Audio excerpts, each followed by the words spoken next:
हमूदुर्रहमान commission के सामने brigadier Munawwar Khan ने बयान दिया कि 1971 में 11 और 12 दिसंबर की दरमियानी शब जिस रात दुश्मन की फ़ौज हमारे फ़ौजियों पर आग के गोले बरसा रही थी, उस रात को कमांडर ब्रिगेडियर हयातुल्लाह अपने बंकर में अयाशी के लिए चंद लड़कियों को लेकर आया था। कमीशन को ब्रिगेडियर अब्बास बेग ने बताया कि ब्रिगेडियर जहाज़े बरबाब, जो बाद में लेफ्टिनेंट जनरल हो गए थे और मुल्तान में म्यूनसिपल कमेटी के चेयरमैन थे, ने एक BCS अफसर से रिश्वत के तौर पर 1 लाख का मुतालबा किया था। अफसर ने खुदकशी कर ली थी और अपने पीछे एक पर्ची पर लिखा छोड़ गया कि ब्रिगेडियर जहाज़े बरबाब ने उससे 1 लाख का मुतालबा किया। कमीशन की तहकीकात से ये बात भी सामने आई कि major general Khudadad Khan editor general Pakistan army के न सिर्फ मशहूर ज़माना जनरल अकलीम अख्तर रानी के साथ नाजायज़ ताल्लुकात थे, बल्कि उसने मार्शल्ला के दौरान कई मुकदमात दबाने में जनरल रानी की मुआवनत भी की। मार्शल्ला के दौरान कई कारोबारी सौदों में वसी पैमाने पर रकम की खुर्द-बुर्द के इल्ज़ाम भी मेजर जनरल खुदादाद खान पर हैं। General A.K. नियाज़ी के लाहौर की सईदा बुखारी के साथ मुरासिम थे, जिसने सेनोरिटा होम के नाम से गुलबर्ग में घर को कोठा बनाया हुआ था।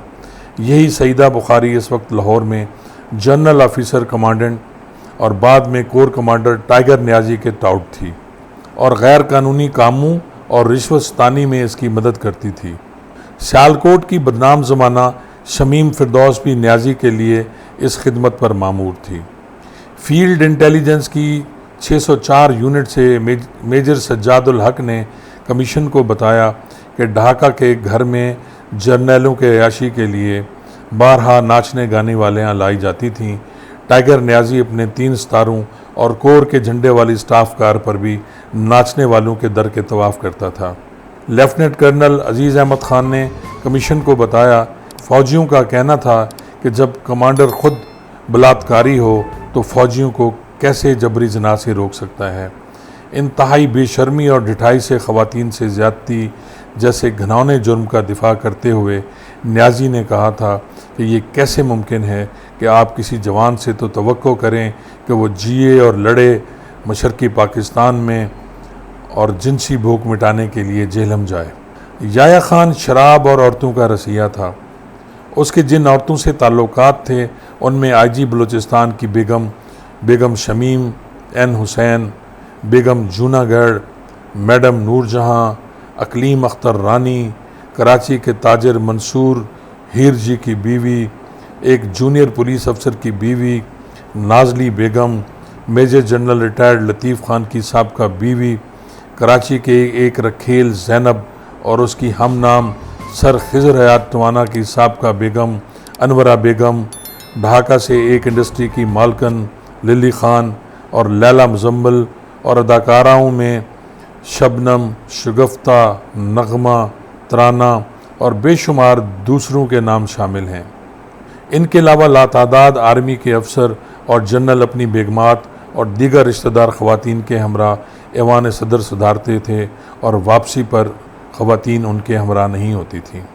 इस रिपोर्ट में 500 से ज़्यादा ख़वातीन के नाम शामिल हैं जिन्होंने इस मुल्क के सबसे मलून हाकिम के साथ तन्हाई में वक्त गुजारा और बदले में सरकारी ख़जाने से बेशबहा पैसा और दीगर मरात हासिल की। जनरल नसीम, हमीद, लतीफ़, खुदादाद, शाहिद, याकूब, रियाज पीरज़ादा और कई दूसरों की बीवियाँ बाकायदगी से याया के हरम की जीनत बनती रहीं।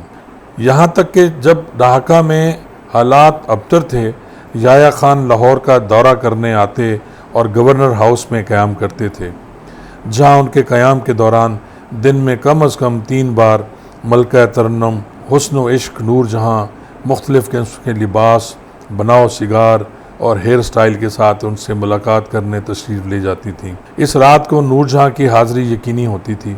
जनरल रानी ने साबिक IG जेल खाना जात हाफिज़ कासिम को बताया कि उसने ख़ुद को जनरल याया और मलका तरन्नुम नूरजहाँ को बिस्तर पर नंगे बैठे और फिर जनरल को नूरजहाँ के जिस्म पर शराब बहाते और चाटते देखा था, और ये ऐन उस वक्त की बात है जब मशरक़ी पाकिस्तान जल रहा था।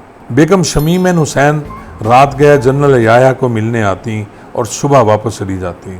उनके शौहर को स्विट्ज़रलैंड में पाकिस्तान के सफ़ीर के तौर पर भेजा गया, जबकि बाद अज़ां बेगम शमीम को ऑस्ट्रिया के लिए सफ़ीर मुकर्रर कर दिया गया था।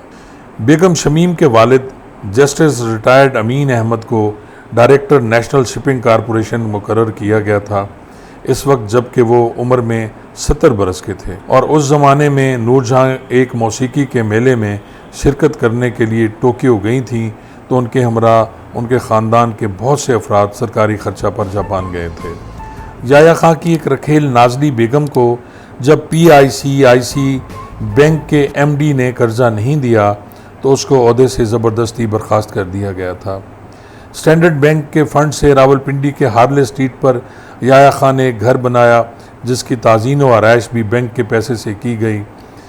याया और उनके chief of staff general Abdul Hamid Khan इस घर के अहाता में फ़ौज की हिफाजत में तवाफ़ों के साथ वक्त गुजारते थे। एक गैर मामूली इंटरव्यू में जनरल रानी ने इंकशाफ किया था कि एक रात आगा जानी मुझसे मिलने के लिए आए थे और किसी हद तक बेचैन थे। आते ही मुझसे पूछा, तुम्हें फिल्म धी रानी का गाना चीचीदा छल्ला आता है? मैंने मुस्कुराते हुए जवाब दिया, मेरे पास गाना सुनने का वक्त कहाँ मिलता है। इस वक्त उन्होंने मिलिट्री सेक्रेटरी को फ़ोन किया और नगमे की कापी लाने का हुक्म सादिर कर दिया। रात के 2 बजे का वक्त था, बाज़ार बंद थे।